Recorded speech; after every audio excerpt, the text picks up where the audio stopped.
The next player we'll break out. The next player we're going to break.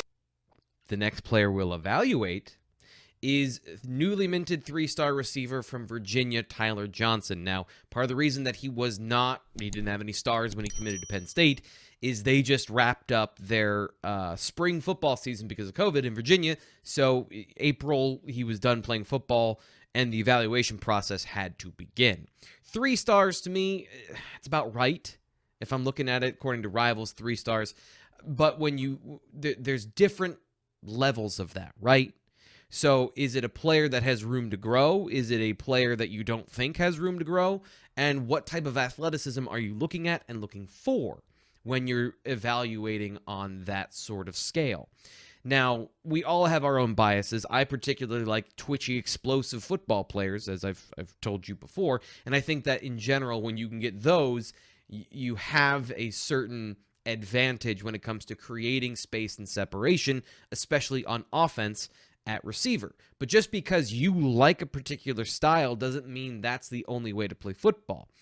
And in that sense, Tyler Johnson, I think, holistically, if you look at all the different types of athleticism, all the different ways you can be athletic, he does all of them very well. Holistically, he's a really good athlete. One of the first things that you notice is that he's a really good leaper.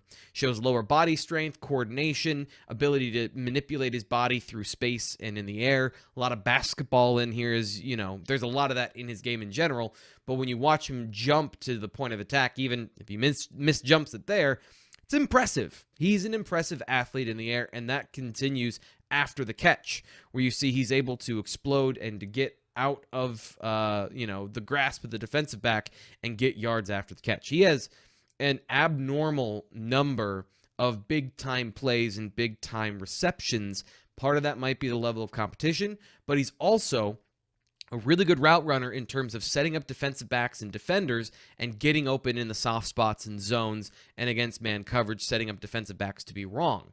He is not perfect off the line of scrimmage. I think that there's a lot of inefficiency. I think he does the same thing a lot. But what he does is he does create separation for himself and the quarterback. And as you can see, again, after he gets the ball in his hands, he's a threat. So that sort of using different speeds in the route is really obvious. And this one here, you can see the guy just guesses wrong and doesn't throw the ball to him, but that effective speed versus time speed, 40 speed, straight line stuff, I think that there's nuance to that of he's a fast football player, even if the time 4.47 is good, but not everything we're getting used to when you're seeing Penn State receivers running 4.31s and 4.27s and insane stuff like that. There's enough speed, and then there's the functional use of it.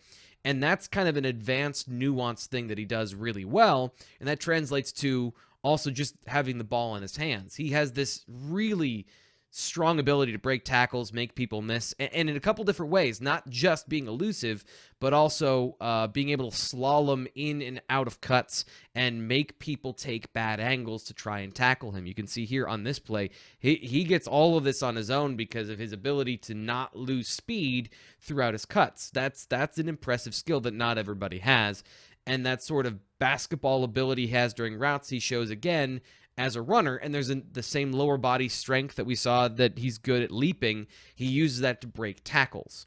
So he's a multi-use receiver who has a lot of really strong sort of physical abilities that make him a really valuable asset. And when you look at a 3-star, there's a lot of upside to his game. I think Mekhi Flowers, who's already in this recruiting class in 2022, is a good example of guys that are super talented, have a basketball feel about them, and make a lot of plays. And Tyler Johnson makes a ton of plays. This particular one is a walk-off touchdown in the fourth quarter. And when you couple that with all the other big plays that he makes, you can't ignore that. That's a real thing. So a lot of upside, I think, is the profile for Tyler Johnson, 3-star, with more to give. And that's been kind of a theme of what James Franklin has recruited is maybe they aren't the finished product now, but we believe they have room to grow. And based on looking at him, I do think physically and maturity in the game of football, there is a lot of room to grow for Tyler Johnson. Now, if there's one thing that I typically don't talk about, because I think that it's unfair of me, who can't run the same way, to criticize effort. But there's a lot of really bad body language from Tyler Johnson on film, of in key situations where you would want him to be giving you maximum effort, he is assuming somebody's going to make the play, and he's, jogging over to the football.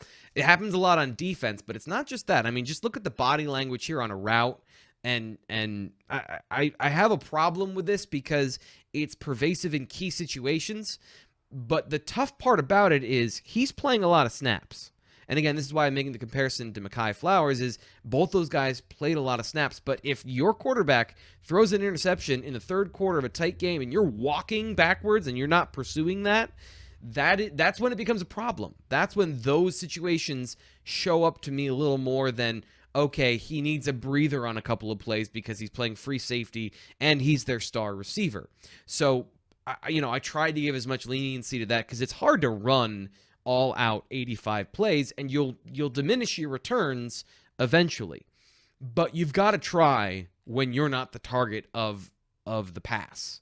And like I said before, he's a different football player with the ball in his hands. There's different speed, there's a different explosiveness, a different desire, and that's got to be more consistent if he wants to make an impact at the next level, because he's not going to be the best athlete on the field. And there are times at safety especially where he thinks he's going to be that, and then he's not. And he's out of position because he's not in a football stance. He's not prepared at the snap.